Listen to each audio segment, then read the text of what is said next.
And we're back. I'm your host, BKP. We're live here at Sycamore Crossing in downtown Blue Ridge. I'm here with Dr. Whaley. It's our time for our segment, Ask the Doc, and we want to thank Georgia Cancer Specialist for that.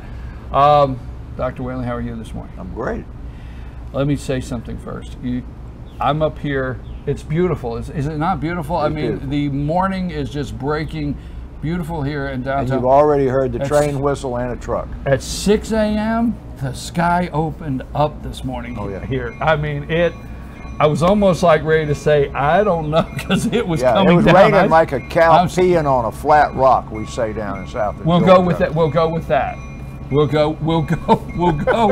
go with that. It's been raining almost every day. It has. But I still had my grandkids. I got 2 hours on the lake one day, 2.5 hours on the lake the other day. And for people that have never been up here, when you got your grandkids, you can't go on the lake, you take them gem mining.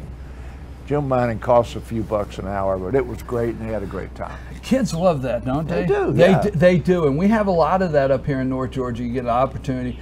I call North Georgia the great outdoor playground because you could just do anything you want. Fannin County is. I mean, you know, we've got the longest off-road bicycle trail east of the Mississippi.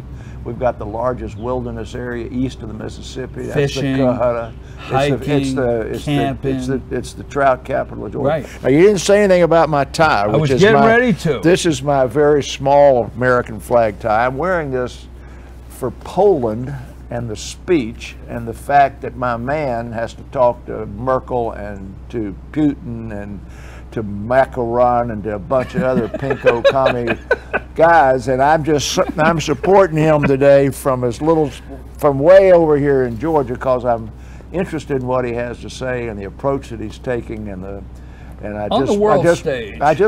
yesterday I was interviewed by the FBI for quite a while. Not important why.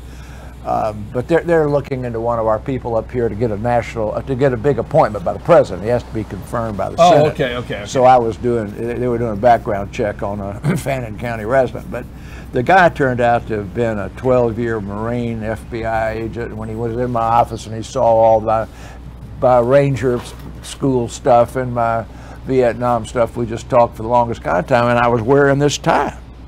And he said, "What's with the tie?" And I said, you know, today Trump's going to be speaking to the Polish people, and I know that he's going to be saying things in a very diplomatic way that are going to be strong about North Korea and about Russia.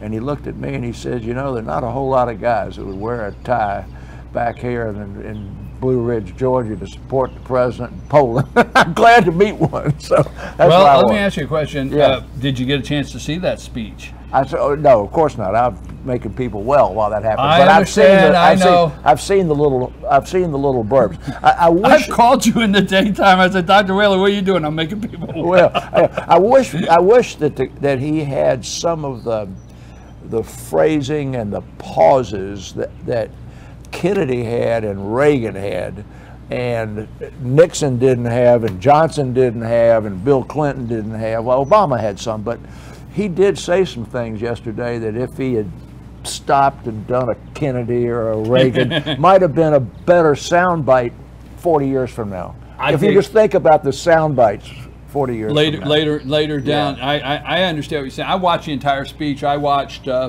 because I like history. I like the region, and I remember the Soviet Union, and I remember all of these countries. Lech Walesa, is that was Lewenda? I can't get his last name, but you know, I remember these countries under the Iron Curtain control, and Ronald Reagan and Gorbachev, and it turning into Russia, no longer the USSR. But I watched the press conference, I watched the speech, I watched his comments at the 3 Cs summit. So I really enjoyed it, and I feel bad he has to go to the G20. Yeah. If I was him, I'd just come on. Well, no, I think he has to be. That's I know he has to. Now that we're on the subject, in professional hockey, our massage therapist was a Latvian international volleyball player who defected when they were playing in the United States.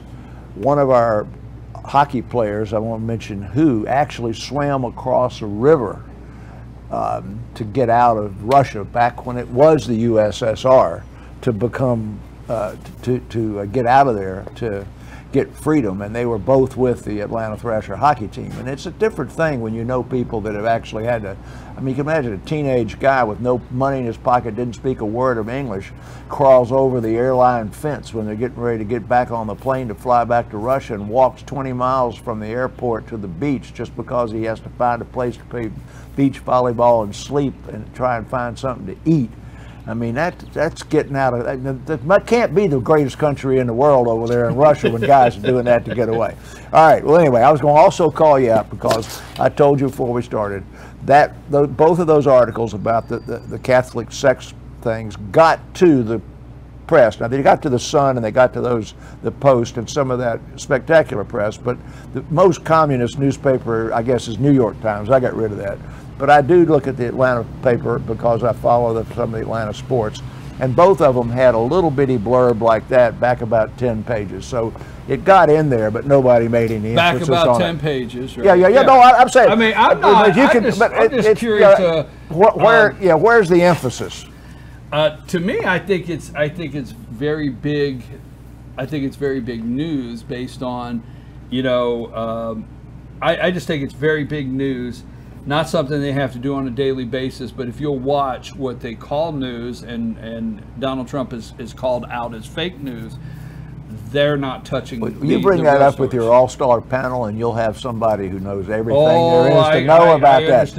I don't want to I don't want to light a fire under her, but she definitely knows that. Oil stuff. exports were illegal a decade ago. Yeah. Now a Texas port, Corpus Christi. When's the last time you heard Corpus Christi in a conversation? Well, I lost a lot of money down there in an investment one time, so I bring All right, it up. I didn't mean to bring up. Port Arthur, Texas, and Corpus Christi, Texas.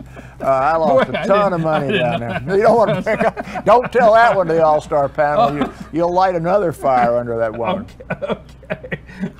We're not going to tell you who we're talking about. Let's get to our questions today, because when I first read these questions, I think to myself, where do these come from? But which one do you want first? All right, I'll tell you the one. The quick one to get rid of is the olive oil question. Get rid of that, because I want to know that. Okay, I've said this. If olive oil, wait a minute, we got a question. If olive oil is high in fat, why is it considered healthy? So that's the question. It's a good question, but it's a good question because this is a little bit confusing. Last week or the week before that, I said a healthy diet is 30% or so fat calories, and that's important to metabolism. Now, olive oil is a polyunsaturated fat, and that is a healthy fat. Trans fats, which they're trying to get out of French fries and everything, are unhealthy fats. So you're supposed to have fats, but you're supposed to have the polyunsaturated or monosaturated fats like corn oil, olive oil, peanut oil, and olive oil just happens to be one. Olive oil tastes good. It's got a great PR group for it, but remember that a teaspoonful of sugar has 4 calories per gram of body weight, per gram of weight, and a teaspoonful of olive oil has 9 calories per gram. So oil, small amounts of oil, have the same amount of calories as a huge amount of lettuce.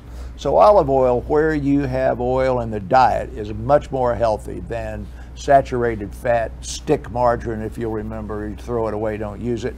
So corn oil, peanut oil, anything that says no trans fat is relatively healthy, and olive oil sits in that category, and that's all we need to say about olive oil. Got it. All right. What is ocular migraine? What is an ocular migraine? Is it a sign of something serious? Well, it's serious in that it's a migraine. Let's talk a little bit about migraine headaches, because migraine headaches hit 12% of the population, more females than males, and it can be a completely debilitating situation when it occurs as a classical migraine, and usually gets diagnosed as a classical migraine. But there are migraines that are unusual, and the ocular migraine is unusual, and you can end up getting $10,000 worth of worthless tests while somebody is trying to diagnose ocular migraine because the doctor's never heard of it and they don't get the proper referral. So the pathology of a migraine headache, and I'll give it to you extremely simple, is in the brain there will be an artery, and that artery, for reasons that are not understood well, but there's genes linked to it, will begin to go into spasm or will diminish the amount of blood flow to a portion of the brain. Now, last week we talked about mini strokes, where a portion of the brain gets a little clot, but the clot goes away. So that I was talking about a temporary paralysis of the hand or a temporary droop of the mouth. Just imagine the exact same thing going on in the brain, but it happens to be a place in the visual cortex where you will see wavy lines or spots in front of your vision. And the classic one is, we're sitting here in Blue Ridge and you're looking at that building with the tobacco sign on the side, and you know it's there, but when you look over there, there's a black spot where the tobacco sign is. Wow. In both eyes, not just one eye. So that's occurring in the cortex. That portion of the cortex that gets the vision is taking away and you can't see it. Now that goes on for a little while. It can be minutes, it can be hours. And then when that artery begins to dilate, it's stretching. So just imagine somebody's got a pulling on your eyeball, or you've got a kidney stone. You know, everybody knows kidney stone hurts, but imagine the kidney stone's expanding like that. Then it would hurt like that. So once that artery starts dilating, when the blood goes through it, it pounds with every heartbeat and it can be devastating. So a classical migraine is usually unilateral. It has some sort of aura. You can smell something, you can hear something, or you have a visual aura. Then you have the headache. Then you get a post headache, usually fatigue. And during the headache, you can't stand light or sound. Sounds terrible, but it's a real, migraines get diagnosed as migraines fairly well. Now, ocular migraine is one not where it's not those spots, but the ocular migraine is where, when you are having the decreased blood flow, you have paralysis of a eye muscle and you have double vision. Well, double vision always means an organic brain thing, and then they'll immediately start thinking stroke or brain tumor or something and put you through a million, because you may not ever even have the headache part with an ocular migraine. There's another one called an abdominal migraine. It causes severe abdominal pain, but it's got nothing to do with a ruptured gallbladder or with a ruptured ulcer. People do bunches of work in the stomach. So if you have these peculiar symptoms of that sort, you've got to go to somebody as smart as Ray Tidman, or they'll not be diagnosed. But remember, the classic migraine is 12% of people, and these ocular migraine, abdominal migraines, and other migraines are a tiny percentage of all migraines, so it's not very likely anybody we know is going to have one. I think in my career, I have probably treated less than a dozen people in 47 years with an ocular and abdominal migraine. Oh, one more thing. Go ahead. Okay, things that can precipitate the migraine. Things like menstrual cycle, fatigue, alcohol. The treatment used to be a drug called Caffergot, which is caffeine and ergotamine, which if you take it at the very outset of the smelling, the seeing, or whatever, by caffeine raises your blood pressure, it would constrict that artery and break the cycle so that it didn't recur. And there are preventative treatments for the migraine once you have migraine diagnosis. And a migraine diagnosis is a clinical diagnosis. There is no test, no blood test, no scan, no nothing that'll make a diagnosis of migraines. You know, before we came on, we want to thank Georgia Cancer Specialists for always sponsoring this segment, and thank Dr. Whaley here for being here every Friday morning at Sycamore Crossing in downtown Blue Ridge. Before we came on, I looked at the questions. You said these two were really good questions. This next one, I don't quite understand. I really kind of, are nail ridges in fingernails a cause for concern? I guess I don't know what exactly that is, but obviously, somebody does. Well, you said it was a good question. It's a great question. You said it was a good question, so if somebody does. I mean, I really don't understand, but are nail ridges in fingernails cause for concerns? Okay, nail ridges are really great. First of all, people don't really realize that the fingernail is almost like listening to the heart, or looking in your throat, or feeling for lymph nodes. It's a sign of great it's a place for great diagnosis. There are things that occur in the fingernail called splinter hemorrhages. You know, when you stick a splinter in your finger, you get a linear Right, arc. okay. Okay, now imagine you didn't stick your finger and you've got those lines in your fingers down there. That generally occurs when you're flipping little blood clots off of your heart in a condition called subacute bacterial endocarditis. We brought that up before because that's what killed. I'll have to go look that one up. Subacute bacterial endocarditis is what killed the writer that we were talking about in Atlanta. Yes, last week. I forget his name. You told me about. It'll come back to me in a minute. Louis Grizzard. Yes. Okay, that's a splinter hemorrhage. People who have what's called clubbing of the nails, where the nail is rubbed up, rounded this way, and then goes down that way, could get that with chronic lung disease, but that may occur a year or 2 years before the diagnosis of lung cancer, and is associated with lung cancer.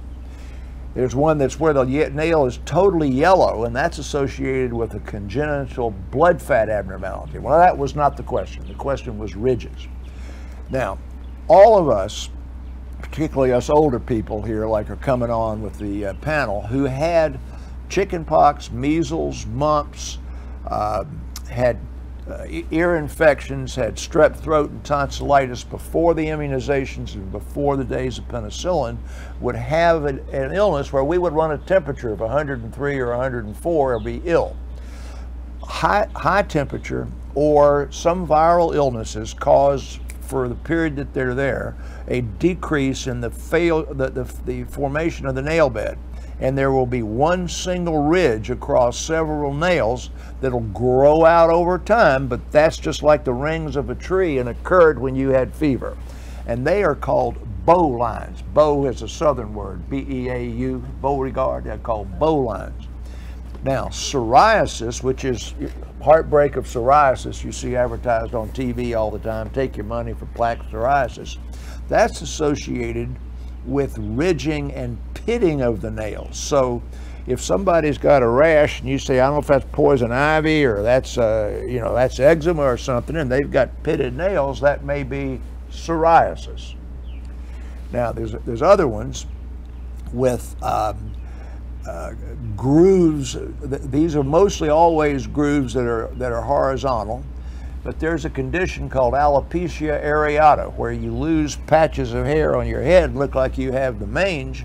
Well, if you stop and think about it, the nail is really only a developed hair. It's the same composition and everything, and those people can have pitting of the nails, and that it'll lead you to a diagnosis of, no, this is not dandruff, this is not mange, this is a autoimmune disease that affects the hair and the way it grows. Lastly, infection of various sorts, those would be, and trauma, if you whack your thumb with a thing, those will occur in one nail only. So if you've got something in 10 nails or 8 nails, most of the fingernails, often the thumbnail, the pitting, the ridging, or the bow line or anything else, it is a sign of something else. Now, the most famous cardiology textbook in the world was called The Heart, written by Willis Hurst when he was chairman down at Emory and was President Johnson's doctor. And the chapter on the fingernail is the second longest chapter in that book. And that was written by a guy named Mark Silverman, who was the chief of cardiology at Piedmont, but had been a fellow of Willis and just happened to be a physical diagnosis nut. He wrote poetry about heart murmurs and stuff, and he knew more about the fingernail than you and I know about anything. And that chapter on the fingernail and the heart's about that thick in that book. So whoever came up with that question opened a Pandora's box. You know, my wife says if you ask Dr. Whaley what time it is, he tells you how to build a watch. But I enjoyed that question. Well, you know, a lot more information than I thought out of one sentence. No, I'm serious, because when I first looked at the question, you know, I thought to myself, okay, nail ridges, but it's a lot deeper, or there's a lot more information, and we appreciate you sharing that. Now, before we go, there's always something. Yeah, I got something really important. Right, we're getting close to. We talked earlier. We're getting close to football season, kickoff time, and you wanted to talk a little bit about way back at the end of end of the Super Bowl period. We were talking about the heartbreak of concussion, heartbreak of psoriasis, the heartbreak of concussion. I've had 5 concussions. And about the danger in college athletics and in professional athletics, and how some schools like Dartmouth have no contact practice and they're just working hard on that. And I mentioned that there had been a study out of the Mayo Clinic that suggested that playing high school football was not associated with the danger of concussion. But it did not address the idea of whether high school football could be associated with long-term cognitive defects like college football and professional football have been proven to do. So yesterday there was a study that was released that goes back to the high school graduating class of 1957. That's back when I graduated from high school. We played football when I first started with the leather helmet. We got the plastic helmet toward the end of my career, and that single bar face guard came in the year I finished. So I played during a time when you didn't have much head protection. That group of people now are all in their 70s, and this was a very carefully done study of 3,800 male graduates of the class of 1957, of which about 31% had played high school football. So you would think if there was going to be cognitive dysfunction over time, that 31% who played with the leather helmet would have more cognitive dysfunction than the 70% who graduated at the same time. Interestingly, there was no cognitive dysfunction in the people who had played high school football. So that's a long-term confirmation of that short-term study that Mayo presented back, 6 months ago, that there was not an increase in concussion in high school football compared to other sports. So I want the kids who are getting ready to go play high school football to honor their coach's suggestion that they learn the new tackling techniques where you don't lead with your head, like you tackle like rugby. 2, that there is a good reason to have non-contact practice, and so don't think you're chickens when they don't have you banging your head together like you see in all the old movies like North Dallas 40. But mama, it's going to be okay if the kid plays high school football. Now if he gets into college football, you got to be a little more careful. Okay. We're not going to talk about vitamin D or hearing aids today, I'm pretty sure. No, but I tell you what I am going to just bring out here. When are we going to get together and you tell me about those hockey sticks? every week, every week I go in there and I come back out and I say, when's he going to carve out some time and tell me some hockey sticks? I have got some great stories. I know. I have some great stories. You want to do a segment one day just on hockey sticks in there? Yeah, we could do that. You want to do that? I would watch it. The thing I told you to start with, I mean, there's a lesson in all of this. I don't believe it. I really believe everything's got a lesson. When you were talking about the USSR versus the Russian Federation and the fact that you've got Latvia and Romania and Georgia and Uzbekistan and Kazakhstan and Budistan and everything else that have peeled themselves away, and that Putin wants to take them back one at a time like he did to the Crimea and like he's trying to do to the Ukraine. And I just tell you about Einar, who got off, 20-year-old, 17, 18-year-old kid, didn't speak a word of English, crawling over the airport fence at Los Angeles International Airport sneaking off the Russian plane to take him back to Russia. Can you imagine? I mean, a 17-year-old kid crawling over an airport fence and then walking all the way from Lax, knowing that if he goes west, he'll find himself a beach.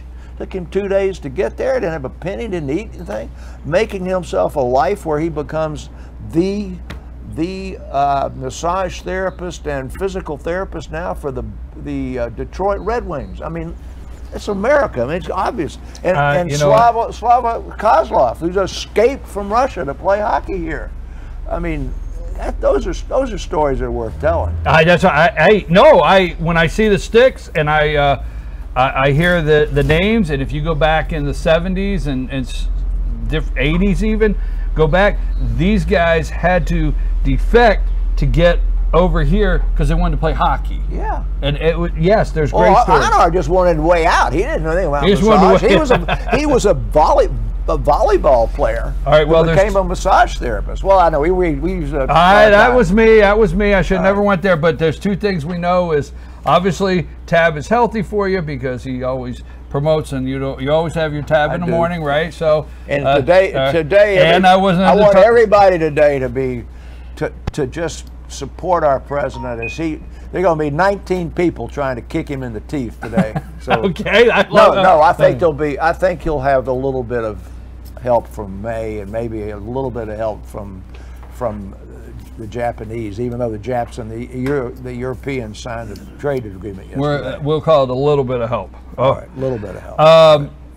I wanted to say, love the tie. Go to work, because you always go to work. You gotta go to work and go spend time with your grandkids. All right. All right. Thanks, Dr. Whaley. We'll be right back after these messages.